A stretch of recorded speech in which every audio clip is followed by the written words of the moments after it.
Jawas are probably one of the most notorious alien species in the Star Wars galaxy, and they're actually the first aliens that fans encounter in Episode 4 when Owen Lars buys R2-D2 and C-3PO from the desert scavengers. Their glowing yellow eyes, baggy cloaks, and chattering voices give them a distinct and memorable appearance.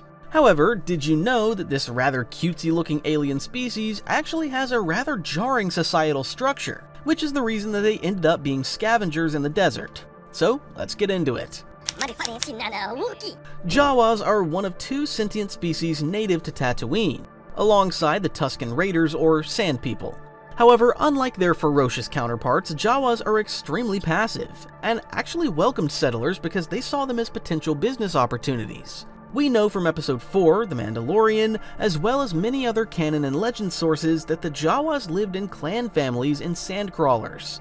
These huge, lumbering transports took them deep into the deserts of the Dune Sea, where they scavenged for mechanical parts. Sandcrawlers were large, treaded vehicles that previously served as self-propelled bases for mining companies. Knights of the Old Republic reveals that Churka Corporation bought the first sandcrawlers to Tatooine millennia before the Battle of Yavin. However, the ore quality on the world was too poor to sustain their business interests, so they pulled out. The problem was that they possessed mysterious properties that caused machines to degrade very quickly. It was a similar story for the Corellian Mining Corporation that arrived on the world much later. Ultimately, the planet's rigors proved to be too much for these big companies, because the adverse climate and constant Tusken Raider attacks took their toll. They abandoned their transports before the Jawas claimed them. Sandcrawlers became central to Jawa culture on Tatooine because they provided mobile shelter against the harsh climate and many external threats, which I'll discuss in detail later. A single sandcrawler could carry up to 300 Jawas. The Jawa families had an annual meeting of all the sandcrawlers, which was one of the most important dates in their society. Each sandcrawler had living spaces, furnaces, workshops, and magnetic cranes. However, the interiors were notoriously pungent because of the distinctive Jawa stench. That's why it was rare for them to invite outsiders into their sandcrawlers. Instead, as we saw in Episode 4, they lined up their wares outside the sandcrawler for potential purchasers to browse. C-3PO also famously said that he couldn't abide Jawas and described them as disgusting creatures. They certainly didn't maintain the same hygiene standards as other species. The Essential Guide to Alien Species says that their distinctive odor is the result of a mysterious solution in which they dip their clothes to retain moisture. In The Mandalorian, the gangster Adwin Charu compares them to a fraternity of wet rats. Although he meant this in a derogatory way, it's actually possible that they evolved from rodents or devolved from humans. That's enough for most people to want to avoid them unless absolutely necessary. There isn't much information on how Jawas lived before sandcrawlers became available. Likely they were always a nomadic species. Well, the General has been making additions to his collection for several years now, and if you're anything like me, you've probably imagined what it could be like to own a saber yourself. So that's why I started my own store called Stickman Sabers, with a singular goal in mind. Make sabers that look amazing, being inspired by iconic designs, but specifically built to actually duel with. No worrying about babying them, just pick them up and go ham. They're equipped with state-of-the-art pixel technology, giving off an incredibly bright light that will light up the darkest rooms out there. And obviously have that iconic hum, just feels right the moment you switch it on. And for a limited time, if you pick a collector's saber up, you'll also get 2 combat sabers for free. So, if you ever thought about starting your own collection, this is a pretty good place to start. Links in the description, and now, let's get back to the video. There's no confirmation of what Jawas look like beneath their robes in canon, and in my opinion, that adds to their mystique. And there are some things in Star Wars that we don't need to know, like Yoda's species. However, the new Essential Guide to Alien Species says that the Baobab xenobiologist examined their corpses and discovered that they resembled rodents with shrunken faces. It's quite a horrifying image, although it's also a bit unfair to judge aliens based on their appearance alone because they have different physical standards. Nonetheless, they're not what humans would consider appealing, and it's probably a good thing that they usually wear their brown robes. Meanwhile, the Jawas' disgusting stench provided intimate social information, including their clan lineage, their health, identity, their last meals, and even their state of arousal. The last part isn't an image I want to focus on, but I've got one more horrifying detail. One of the stories from Tales from the Mos Eisley Cantina says that Jawas had no problem consummating their marriages in public. Now that I've put that image in your mind, it's time to move on. They viewed bathing as a waste of precious water, so this allegedly attracted swarms of insects to settle inside their hoods. That's also quite nasty to picture, but it's not something that bothered the Jawas themselves in any way. Another aspect that benefited them was their exceptional hardiness. They had extremely developed immune systems that kept them free from illnesses, while their natural body temperature was 46 degrees Celsius. This made them perfectly suited to the intense heat of Tatooine's scorching deserts. You probably weren't expecting a mini treatise on Jawa feminism, but I'm gonna give you one. Jawas typically didn't regard females highly in their social order and sidelined them. However, there was one exception within the Jawa clans, and this was their female shamans. Shamans were the most important beings in the Sandcrawler. They usually had some kind of force latency, or else they overcame some kind of illness that triggered hallucinations. Jawas believed that shamans could predict the future, perform magic, and provide blessings for the good of the clan. It's not widely known, but there was even a Jawa Jedi in Legends called Achiel. Hey, if there was an Ewok X-Wing pilot, why not a Jawa Jedi? Achiel was a Jedi consular and a member of the Order between 21 and 19 BBY, so around the time of the Clone Wars. The Jawa Jedi featured in the Living Force role-playing campaign. Achiel was the only known Jawa to speak perfect Basic, too. Their language is an important detail because Jawas typically spoke Jawese, which was extremely difficult for non-members of their species to understand. The Galactic Phrasebook and Travel Guide explains that they use a simplified variant known as the Jawa trade language in their dealings with potential customers. However, there were exceptions. We see in The Mandalorian that the Ugnaught Kuiil could speak their language well enough to negotiate in it. However, the Jawas were more than happy to maintain their distance from the rest of Tatooine society unless they were making credits or trading. We know that scavenging was the overwhelming purpose of Jawa culture, and there was a definite dark side to this practice, but I'll talk more about that later. Before that, I want to discuss some of the threats that Jawas faced in their everyday lives. Trust me, it wasn't easy being a Jawa because they endured some insane hardships. In fact, I'd go as far as saying that they were low-key one of the toughest species in the entire Star Wars galaxy, because not many beings could overcome the adversity they face on a daily basis. Firstly, they chose a nomadic lifestyle on one of the harshest planets in the galaxy with an inhospitable climate. According to Ultimate Star Wars, Jawa folklore says that the Dune Sea was once a real ocean. That's almost impossible to imagine with this arid landscape that appears to be an almost endless desert, with only 1% surface water levels and 5.4% humidity. However, we're never told the average surface temperature on Tatooine, although we know that it's definitely scorching. Given the Jawa's natural body temperature, it's safe to estimate that it's at least 40 degrees Celsius. Sandstorms were always a real and present danger. We know that Tatooine orbits two suns, Tatoo 1 and Tatoo 2. The twin suns lit Tatooine so brightly that it was common for spacefarers to mistake the planet for a third sun. The Legend series Dawn of the Jedi shows that a species known as the Kumaga once occupied the planet. However, over 25,000 BBY, the Rakata enslaved the Kumaga and subjected the planet to an aerial bombardment that boiled the oceans away. I should note that this is not the canon explanation. The Kumaga do exist as a myth in canon, but the reason for Tatooine's climate is more boring and practical. It's simply because there are two suns nearby. The Galactic Phrasebook and Travel Guide also says that the Jawas and Tusken Raiders evolved from the Kumaga, but again, this isn't the canon explanation. Tatooine is an incredibly challenging environment to live in, but it seems to be perfectly suited to the Jawas' needs. However, the reality is that it was exceptionally dangerous. We know from the Essential Atlas that Tatooine only ever had a maximum population of 200,000. To put this in perspective, Coruscant has between 1 and 3 trillion beings at any one time. Most of Tatooine's inhabitants live in the larger population centers of the de facto capital, Mos Espa, the spaceport of Mos Eisley, and other smaller settlements like Anchorhead or Mos Pelgo. Meanwhile, the Atlas says that Jawas make up just 5% of the planet's population.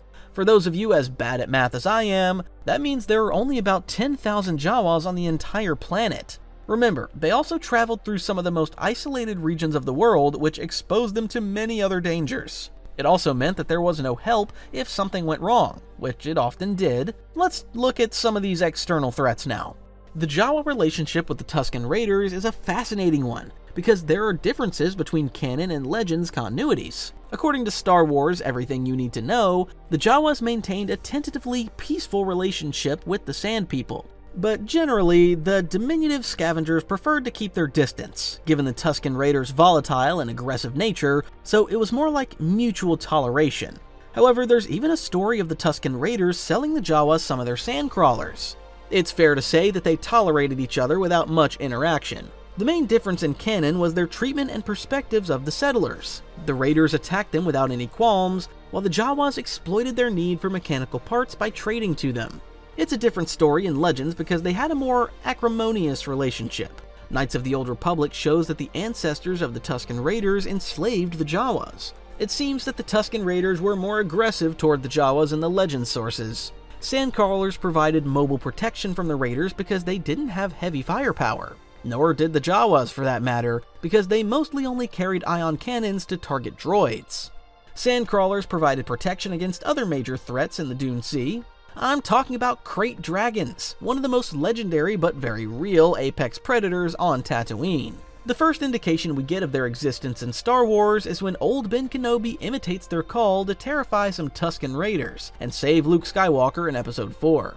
There are several varieties of krayt dragon in canon, including the more common Canyon krayt and the massive Leviathan krayt that we see in The Mandalorian. Din Djarin and Cobb Vanth helped a band of Tusken Raiders kill one of these 16-legged beasts in the show. The Mandalorian visual guide reveals that they were only 26 meters long, had heavy natural body armor, and a spiny tail. Perhaps most horrifyingly, they spat an acid venom that could disintegrate attackers. The same krayt dragon had actually eaten a sarlacc and taken precedence in its abandoned pit, which shows how monstrous it truly was. Unlike the smaller krayt dragon species, these leviathans had the power to cause serious harm to an armored sandcrawler. After this leviathan died, a band of Jawas put its skull on their sandcrawler as decoration. The good news was that there weren't many of these massive beasts in the wilds of Tatooine. Greater krayt dragons were also extremely large, with 10 legs and 2 horns. We see the skeleton of a juvenile greater krayt in Episode 4 as C-3PO wanders lost through the Dune Sea. Again, these beasts would easily wolf down a group of exposed Jawas if possible. They submerged themselves in the dunes, using their many legs to swim through the shifting sands before ambushing their prey. Canyon krayt dragons were the most common variety and lived in rock caves and canyons. Luke Skywalker once fell into a canyon krayt's cave during a boyhood adventure, while Kylo Ren also killed one in the Legacy of Vader comic book series. Again, these smaller krayt dragons would have seen Jawas as easy prey if they had a chance to eat them. We know that both the Jawas and the Sand People both revered the krayt dragons as much as they feared them. Their stones were extremely precious commodities, while their bones were extremely prestigious relics in Jawa society. However, the threat of being eaten by one was very real for the wandering Jawa clans every day. There were many other terrifying beasts on Tatooine. Perhaps the most terrifying was the near-mythological Sand Demon. These were 6-legged insectoids that players encounter in the Old Republic game. Sand demons grew to various sizes, but could be large enough to prey on krayt dragons, which is terrifying to imagine. A Jawa sandcrawler wouldn't stand a chance against one of these ferocious monsters. However, it appears that they were almost extinct by the Galactic Civil War era. Tusken Raiders believed that the sand demons could absorb the essence of their prey. They could also hibernate for centuries, so it's likely they were dormant during this period or lying far from population centers. Sand demons hunted in the same way as krayt dragons and were on top of the food chain. They were native to Tatooine like krayt dragons and banthas. Perhaps a more likely threat was the less glamorous womp rat. The Star Wars Alien Archive reveals that they could grow up to 2 meters long. A Jawa only stood 1 meter tall, so womp rats could genuinely be dangerous. We see in the game Star Wars Outlaws that a pack of womp rats attacked a member of the Pike Syndicate. The bite became infected, and he requested bacta from the game's main character, Kay Vess, to recover. Womp rats were a common problem for moisture farmers throughout Tatooine and could be deadly when they attacked in swarms of up to 20 giant rodents.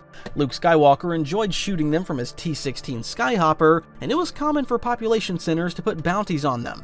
However, womp rats reproduced at a staggering rate, so it was almost impossible to diminish their numbers. The Wildlife of Star Wars, a legend source, says that they had a ferocious bite and didn't release it, even if they died. Owen Lars once claimed that he saw a bantha walking around with a desiccated womp rat skull hanging off it. Despite this, it was still relatively common for Tatooine's inhabitants to keep them as pets or even to eat them. At this point, I should say that Jawas existed in other parts of the galaxy. although they were native to Tatooine. These off-world Jawas continued their old habits, with one group even living in a sandcrawler on Arvala 7. Again, this was an extremely stark and hostile environment, but it didn't seem to bother the Jawas, who presumably chose to inhabit the region. There were also Jawas on Kobo, Navarro, Ryloth, and even Coruscant, in various media throughout the Star Wars galaxy. No sources indicate their numbers or what drew them off-world, but they maintained their customs and unique culture. Most beings craved an easy life, but Jawas were the rare species that actively sought a difficult one and thought nothing of it. The next aspect I want to discuss about Jawa society is the dark side of their trading. Earlier I said that they're a benign culture, but the reality is that they're also surprisingly ruthless and calculating in their own way. It's rare that they actively seek violence, but don't expect them to help anybody either. Jawas also treat droids horribly, which is a fascinating but disturbing aspect of their culture.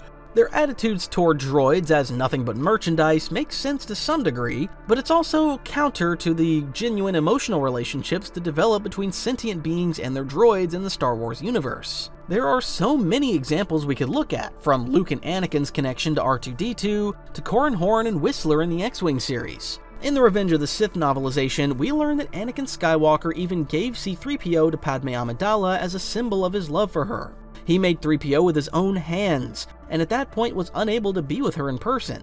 We see how various droids eventually develop personalities, from the sadistic Chopper in Star Wars Rebels to K2SO in Rogue One. Lando Calrissian's droid L337 actively called for a droid revolution in Solo and was a major advocate for the rights of her fellow robots.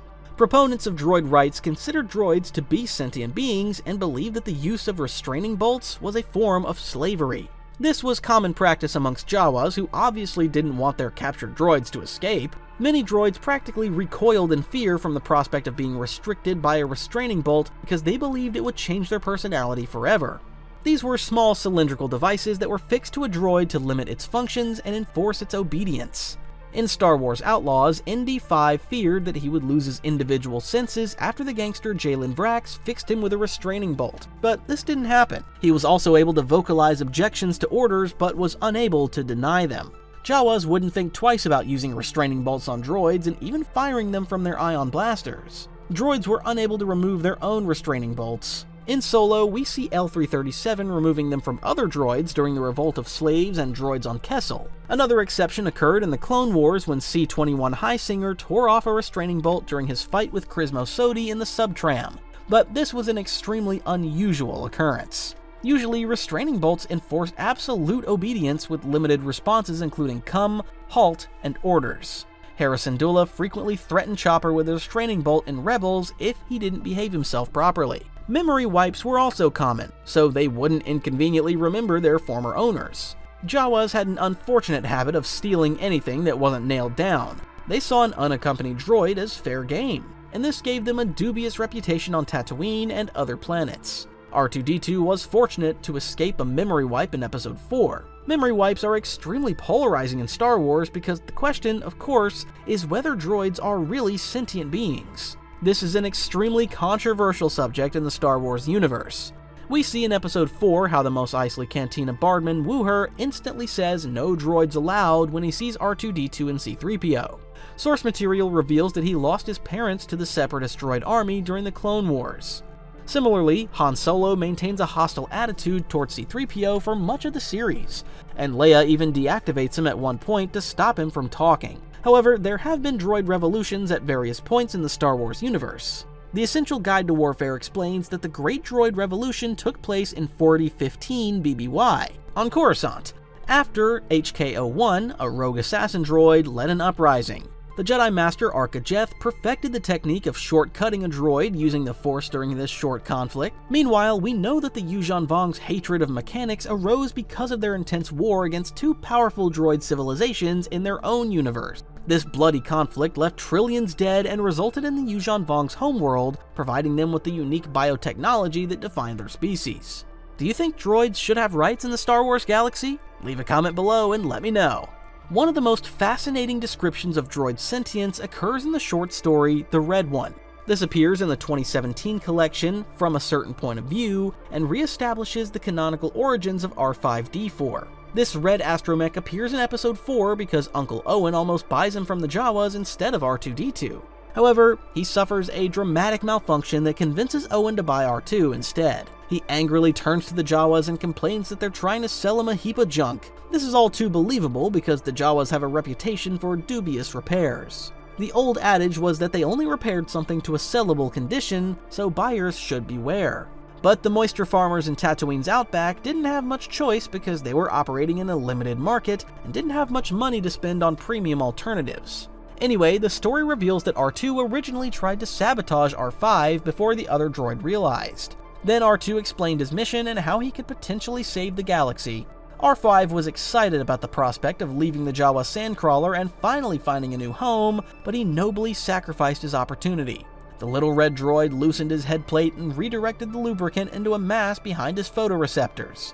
Then he purposefully discharged the power and caused his head plate to blow off. R5 survived the stormtrooper attack on the Jawa sandcrawler before serving with the Rebellion and Din Djarin in The Mandalorian. It's fair to say that Jawas were not ethical about their salvage efforts. For example, they lurked around pod racing tracks to haul away parts and debris from crashes. This is quite morbid, and shows how opportunistic they were, because it wouldn't even occur to them to help any survivors. It was a similar story when they snatched R2 and 3PO from the Dune Sea. There was no question of why these shiny, well-maintained droids were wandering around in the middle of the desert. The Jawas probably noticed the escape pods entering orbit, but the only reason they would approach it would be to salvage parts. Jawas wouldn't only take mechanical parts from anything that they perceived to be of value. We see in the Book of Boba Fett that they stripped Fett of his corroded armor after he escaped from inside the Sarlacc. The legendary bounty hunter even woke up as they were removing it, but one of the Jawas knocked him unconscious again with the butt of his blaster rifle. Meanwhile, in The Mandalorian, a group of Jawa on Arvala 7 dismantled Din Djarin's ship, the Razor Crest, while he was on a job. Eventually, Djarin made a deal that he would obtain a Mudhorn egg in exchange for the lost parts. In Legends, the Galactic Phrase book and travel guide explains that a group of 480 Jawas was transported to Endor to salvage wreckage after the battle. However, the Jawas went rogue and became a roving bandit gang that preyed on any visitors to the moon. This is one of the only examples we have in Legends or canon of Jawas behaving aggressively toward other beings. Another controversial aspect of Jawa trading was that they even commodified themselves.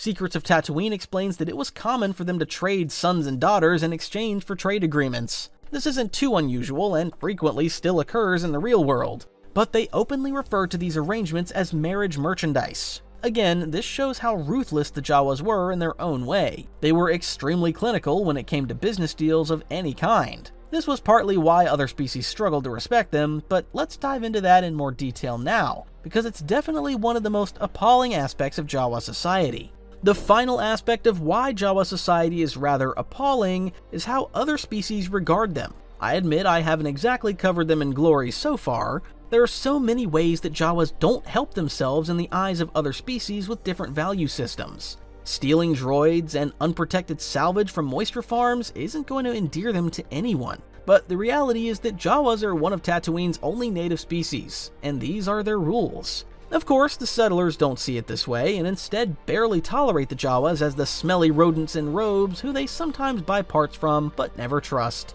This doesn't seem to bother the Jawas at all, but from an external perspective, it's quite troubling to consider. It's also extremely disturbing how little regard other species have for Jawa life. Most beings regard them as nothing but a smelly nuisance.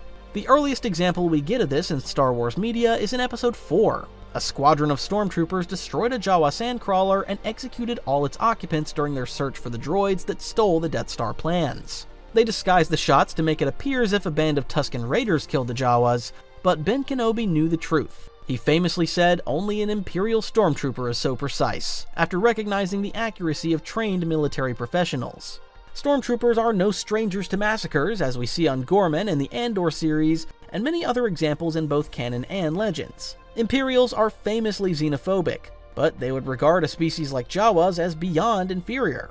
They likely regarded them as nothing but rodents. The Jawas were in the wrong place at the wrong time, and didn't realize that at one point they were carrying the most sensitive data in the entire galaxy. Yes, the Imperials killed them because they wanted to cover their tracks and leave no trace, but there was no need to do this because Jawas had no idea what they were looking for anyway. Ultimately, Obi-Wan and Luke burn their bodies out of a show of respect for the deceased clan. However, this would have been a massive blow to Jawa society because if there were up to 200 occupants within the Sandcrawler, that's a significant loss to their already small numbers. Another canon example is when Din Djarin kills several Jawas on Arvala 7. Yes, they disassembled his ship, potentially leaving him stranded on the craggy world. However, he's very quick to eliminate several of their numbers despite the reality that they're not carrying lethal weapons. Djarin is one of Star Wars' great anti-heroes, so he has a definite dark side. However, he shows an extreme lack of cultural awareness despite his travels across the galaxy. He accuses the Jawas of damaging his ship, stealing from him, and rejects Kuil's explanation that they salvage, not destroy. Finally, with Kuil's help, he negotiates with the Jawas and sets the terms to get his ship back. However, there probably wasn't a need to burn a couple of Jawas over a cultural misunderstanding. Djarin has definitely been to Tatooine before, so there's no chance that he hasn't encountered Jawas. Ironically, he benefits from Jawa ingenuity when they inexplicably obtained a Turbonic Venturi assimilator for a Naboo N1 starfighter. He asks how they got it, to which Pelimato responded that Tatooine is a garden of many bounties. I'm not sure most people would describe the desert world this way, but sure, let's go with that. There are several other examples of Jawas enduring violent encounters with other beings. Cal Kestis saves a band of Jawas on the planet Kobo from Bedlam raiders in Star Wars Jedi Survivor. After rescuing them from the criminals, they even invited him inside their sandcrawler. I don't think I'd be too enthusiastic about that invitation, but they meant it in good spirit. Meanwhile, Jawas were exploited again when a band was kidnapped and brought to Skip 5 on Smuggler's Moon to help repair damaged Imperial equipment. A group of smugglers working for the Dark Jedi Kueller forced them to undertake this dangerous task on the Scorching World. It's a classic case of other beings regarding themselves as superior because of their size and values. The Ugnaughts are another species that experiences a similar form of passive discrimination that occasionally manifests in outright exploitation. It's unfortunate, but the reality is that these beings also allow themselves to be put into situations like the Ugnaughts on Bespin or the Yutai on Utapau. The big question is, do Jawas deserve their unfortunate reputation? Realistically, they probably don't, because they're ultimately a benign and mostly harmless species obsessed with scavenging. Yes, they're a bit like that one person that everyone knows who hasn't done anything wrong but is still somehow extremely annoying. Jawas stink, they steal, and they sell dodgy merchandise. But they're also one of the few cultures in the galaxy that have Force users outside of the Jedi and the Sith. It's quite incredible that despite living on one of the most dangerous planets in the Outer Rim, they still don't carry genuine blasters or other lethal weapons. In some ways, they're actually more peaceful than the Jedi too. Yes, by human standards, some aspects of their culture are disturbing and even disgusting, but humans are just one of billions of species in the universe, even if they're the most numerous. Take Hutts, for example, because they're cruel, greedy, exploitative, and physically repulsive. But again, this is by human standards, because Hutts have their own ideas of beauty and correct behavior. I highly recommend the Essential Guide to Alien Species because it gives a fantastic insight into most of the alien species in the galaxy, including Jawas. Yes, it's a legend source now, but much of the information still holds up for both continuities. What alien species should I do a deep dive into next? Oh, and again, for a limited time, every Stickman Saber purchase comes with 2 additional combat sabers, so you're more than ready for your own duels. If that sounds like something you'd want to look into, the link's in the description.